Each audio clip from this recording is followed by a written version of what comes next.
여러분, 저 아이폰 12 불량 뽑은 것 같습니다. 사건의 발단은 이렇습니다. 아이폰 미니 첫 느낌 편집 중 다음날 출근을 위해 잠을 청하러 침대로 갔습니다. 안경을 벗고 누우려는 순간 유튜버 런업에 아이폰 12 컨텐츠가 올라왔습니다. 평소 즐겨보는 채널인데다 때마침 저와 같은 주제여서 바로 보게 되었죠. 근데 영상 말미부터 노치 부분에서 초록색 깜빡임이 보였습니다. 마치 우퍼처럼 리듬에 맞춰 뻑뻑뻑뻑 하는 모습이 걸렸구나 싶었습니다. 원래 오늘 컨텐츠는 아이폰 미니 첫 느낌이었습니다. 언박싱을 하면서 미니를 선택한 이유인 그립감과 실제 타건감, 작은 화면에서의 실사용 느낌이 어떤지 비닐을 막 뜯고 처음 접하는 느낌을 이야기해보려 했었죠. 그런데 뜻하지 않게 아이폰 12 불량으로 주제가 바뀌었습니다. 사실 그동안 아이폰 12 디스플레이 문제나 터치에 대한 이슈 등 여러가지 문제점이 있다는 것은 알고 있었지만 아이폰을 받기 전이라 크게 관심이 없었죠. 그리고 난 재수가 늘 좋은 놈이니 내 건 괜찮겠지 하고 별로 신경 안 쓰고 있었는데 역시 컨텐츠의 신이 절 지나쳐가지 않네요.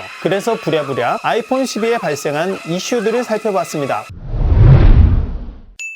오늘까지 아이폰 미니를 3일 동안 풀로 사용했습니다. 저는 처음 액정을 보는 순간부터 노란기가 살짝 돈다고 느꼈습니다. 아이폰엔 트루톤 디스플레이라는 기능이 있습니다. 주변 빛에 따라 화면 밝기를 조정하여 사용자의 눈을 편안하게 한다는, 근데 전 이 기능을 좋아하지 않아요. 왜냐하면 이걸 설정하면 화면이 누리끼리해지기 때문입니다. 그래서 아이폰 XS를 사용할 때도 계속 끄고 사용했었죠. 그렇게 100세 가까운 화면을 2년 동안 봐왔기 때문에 조금만 노란빛이 돌아도 알 수 있습니다. 맨 처음엔 기본값이 트루톤이 켜진 게 아닌가 하고 생각했습니다. 아니요, 꺼져 있었어요. 두 번째로 아이폰 12 카메라 화이트 밸런스가 바뀌었다더니 디스플레이 컬러 사이언스도 바뀐 건가 하고 잠깐 생각했습니다. 네, 앱등이 나온 발상이죠. 좀 찾아보니 이런 현상을 오줌 액정이라고 하더군요. 애플에서 이러한 현상을 불량이라고 보지 않아 교환이나 수리는 할 수 없다. 다만 색상 필터에서 색상 톤을 조정해 노란기를 제외할 수는 있다고 여러 유튜버 분들이 알려주시더군요. 이건 애플의 명백한 실수입니다. 디스플레이에는 기준이 있어야 하죠. 같은 아이폰 12끼리도 양품 받은 사람 컬러 다르고 오줌 액정 받은 사람 다르고 본인에 맞게 조정한 사람 다르면 업그레이드가 됐다고 그렇게 자랑하는 카메라의 색감을 잘 표현할 수 있을까요? 또 조만간 나올 애플 로 파일, 프로 수준의 색 보정을 해서 진짜 멋진 사진을 만들어냈는데 아이폰 보는 사람마다 컬러가 다 달라. 이건 완전 망한 거예요.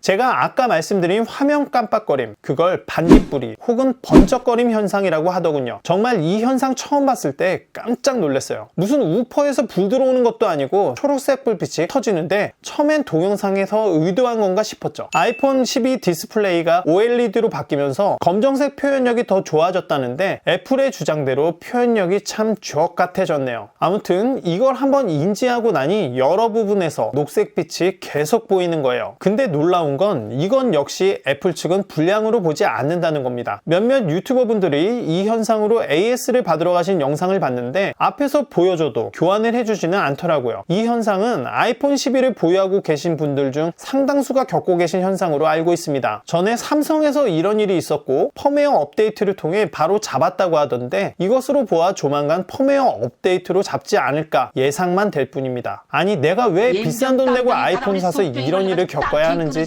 끝나는 거 시베리아 뿔 보내서 얼어 죽으려고. 참 이름도 예쁩니다. 이젠 하다하다 아이폰에서 벚꽃도 핀다네요. 증상은 이렇습니다. 백색 화면에서 밝기를 서서히 줄이면 한 30%쯤 되는 지점에 상하 모서리쯤에 녹색과 붉은색이 나타나는 현상입니다. 전 제게 그린 랜턴이 빡빡 들어와서 당연히 이 현상도 있을 줄 알았는데 이 현상은 없네요. 이것은 패널 쪽 불량으로 보는 것 같고 구매 후 만약에 이런 현상이 있으시다면 바로 교체를 받으시기 바랍니다. 이외에도 이번 아이폰 12는 스마트폰 모서리에 기스가 난 채 출시되는 폰들이 있어 그거 확인해 봐야 하고 볼륨 버튼, 전원 버튼, 진동 스위치 등 물리키가 잘 안 먹는 경우가 있으니 그것도 확인해 봐야 하고 카메라에 먼지가 들어있는 경우도 있으니 그것까지 확인해 봐야 한다네요. 이건 뭐 중고폰 사는 것도 아니고 비싼 아이폰 사서 개 호구가 된 것 같은 느낌입니다. 자, 그럼 제 폰을 정리해보면 오줌 액정과 반딧불이 현상, 이 두 가지 증상에 해당이 되는데 이건 애플에서 교환 대상으로 생각하지 않는 것 같습니다. 완전 개빡치는 일이죠. 근데 전 아이폰을 애플 공홈에서 구매를 했기 때문에 2주 이내 묻지도 따지지도 않고 환불이 가능하죠. 네, 환불하려고요. 그리고 다른 미니를 한번 뽑아볼지 아님 프로로 살지 고민 중이에요. 문제는 다시 사도 양품이 나오리라는 보장이 없는 거죠. 우리가 비싼 거 알면서 앱 등이 자처하며 애플을 써온 이유는 단 하나입니다. 퀄리티. 디자인은 물론이고 직접 사용해본 사람만 아는 그 세세한 디테일들이 모여 애플 갬성이라는 걸 만들어냈고 애플 생태계로 빠져들게 했죠. 앱등이로서 이번에 애플에 많이 실망했습니다. 애플이 이런 우리의 마음을 알고 우리를 달래주기는 만무하고 빨리 해결책이나 내놨으면 좋겠네요. 펌웨어 업데이트건 리콜이건 말이죠. 암튼 전 지금 받은 아이폰 12는 돌려보낼 겁니다. 다음 컨텐츠는 아이폰 환불하는 법으로 찾아뵐게요. 오늘의 컨텐츠가 공감이 되셨다면 구독과 좋아요 부탁드릴게요. 지금까지 대봉작가였어요.